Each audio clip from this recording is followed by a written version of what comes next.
Muhammad Abdul Rahman, who was the one who helped me get to Islam, but he taught us this by example. He was very good at giving examples of things so you could see it. One day he went to my daughter, who was about 6 years old at the time, and he asked her if she would like to borrow $1. I said, "You borrow $1?" She said yes, so she borrowed the $1 from him. She borrowed $1. He said, "Okay, and you're my witness." I was a witness. "Okay, you got a witness, you borrowed $1. A couple of days later, he asked her, "Do you have $1? She said she had 4 quarters. He said, "Okay, can you pay me back the $1 you owe me?"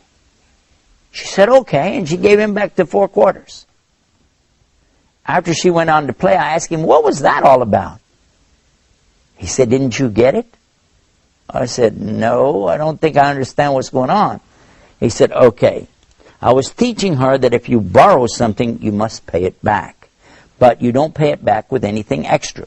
For instance, if she would have said, 'Thank you for loaning me $1, here's the $1 back and maybe a piece of candy,' he said, I wouldn't take it. That would be wrong in Islam. That goes beyond what's right.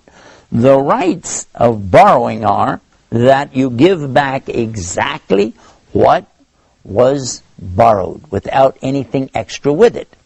Otherwise it would be called riba or usury." And I thought, whoa, you're teaching a child something, this is too complicated. You're starting out a little kid. He said, "No, this is when it's starting." And I thought, will that really work? Well, I found out about it later. Some years later, it happened at the time of Ramadan, and they have this festival called Eid al-Fitr. And this is the celebration after Ramadan. And one of the things that happens is the children go around and smile real big in the parents' faces, and they give them candy, they give them gifts, and they give them money. And my daughter, sure enough, she came running up to me, "Daddy, Daddy, look what somebody gave me." It was a $100 bill. And I looked at that $100 bill and I was thinking, wow, we can buy her clothes with this. She can get, some toys with this. Maybe we even buy her, an outfit. We can, so many things I was thinking about could be done with that $100 bill. But she went over to the masjid, the mosque, it's called masjid, to a box that was there for donations, and she put the whole $100 bill in that box.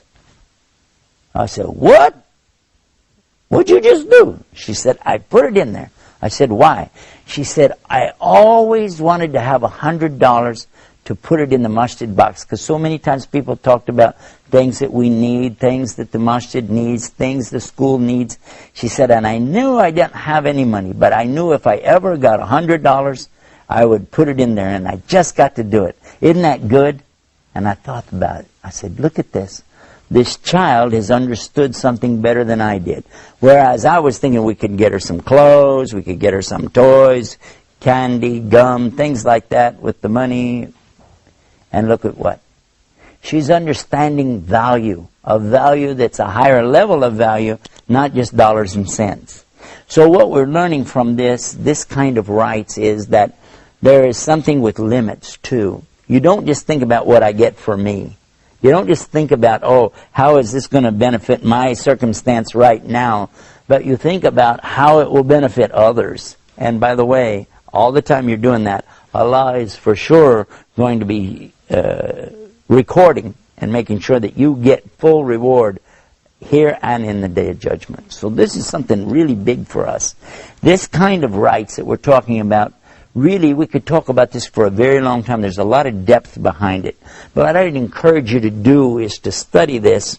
Sit with your teachers of Islam and read the Quran and read some of the stories from the books. Like this is Sahih Bukhari.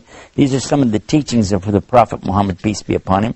And we find a lot of things in there that will really help us to understand about rights and limits. And I'll give you an example of just one of the things that impressed me an awful lot about this, was the rights and limits is spelled out in one of the chapters of the Quran.